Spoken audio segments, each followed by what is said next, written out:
how to help your athletes overcome mid-season fatigue. In this video, I am going to give a few sports psychology and performance coaching tips to help your athletes overcome mid-season fatigue to finish off the season strong. First off, let me start off by saying mid-season fatigue is perfectly normal, with student athletes nowadays attending more practices than they ever did in the past. Mid-season fatigue is perfectly normal.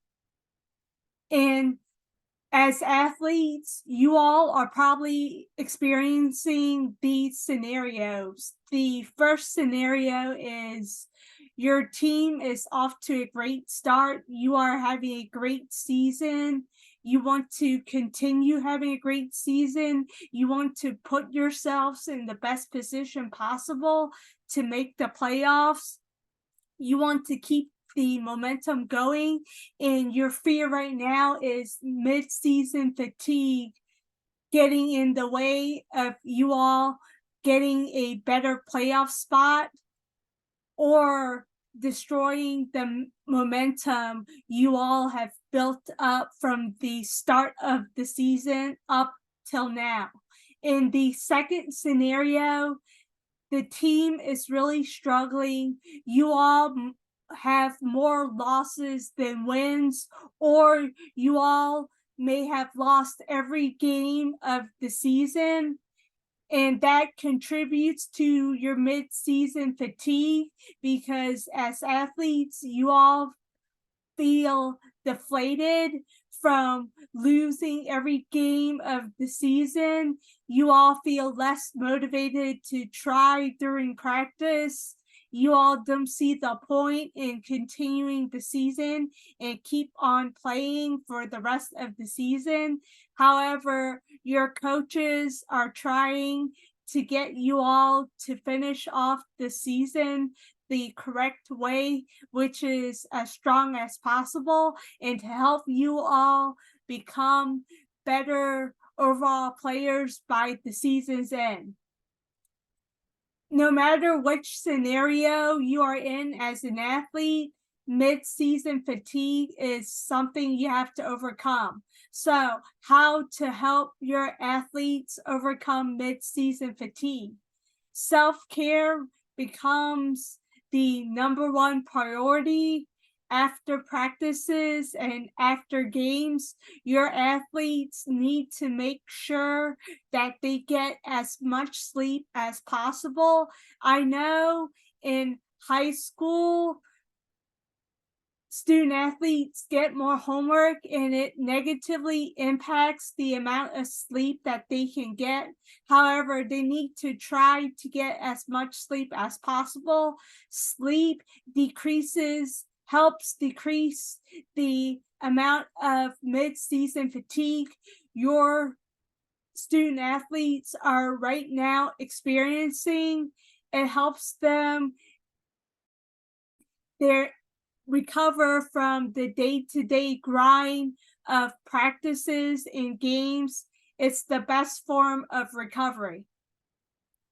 Also, no matter how busy their schedule is, Monday through Thursday, the athletes that I work with, they take a break away from schoolwork, no matter how busy their schedule is after practice and after games. It's important that during that break time, Monday through Thursday, that they do something non-sports related. Why?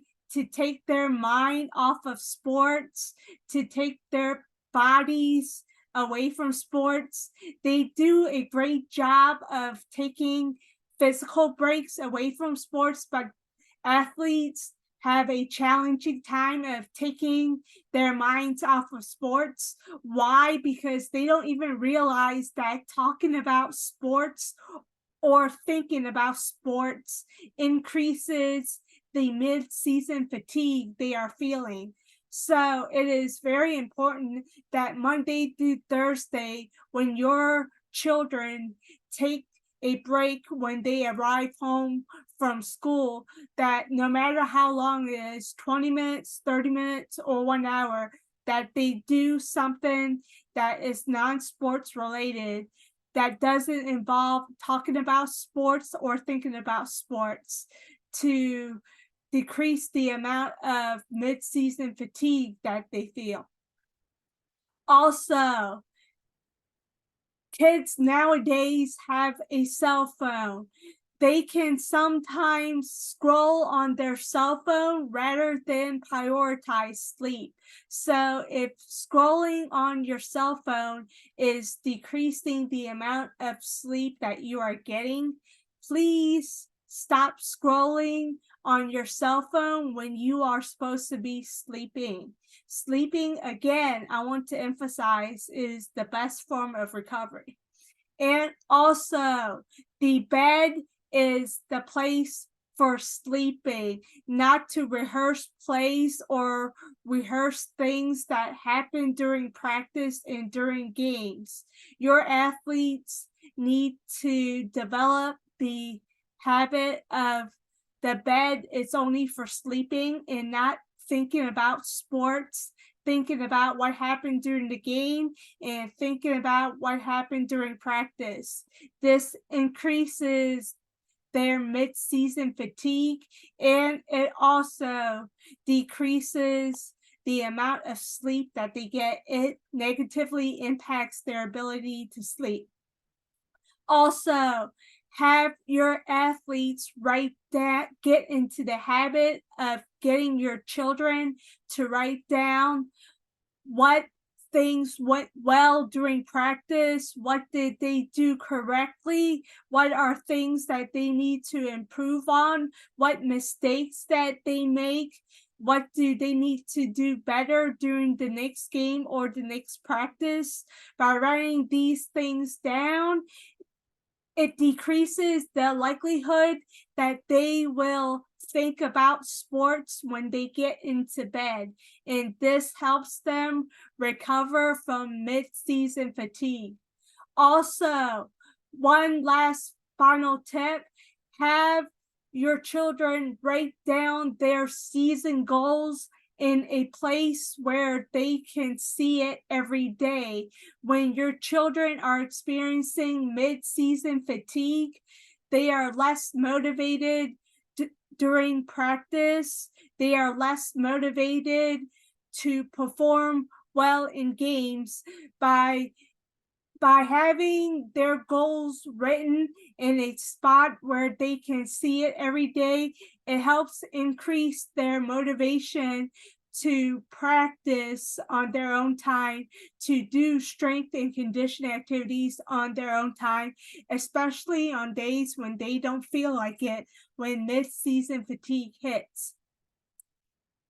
All right, everyone, I hope you all found this video helpful. Book your free call with the link below this video and find out more about how Driven to Peak Performance increases your children's chances of getting an athletic scholarship for college. All right, everyone, take care, and I will see you all in my next video. Take care. Bye.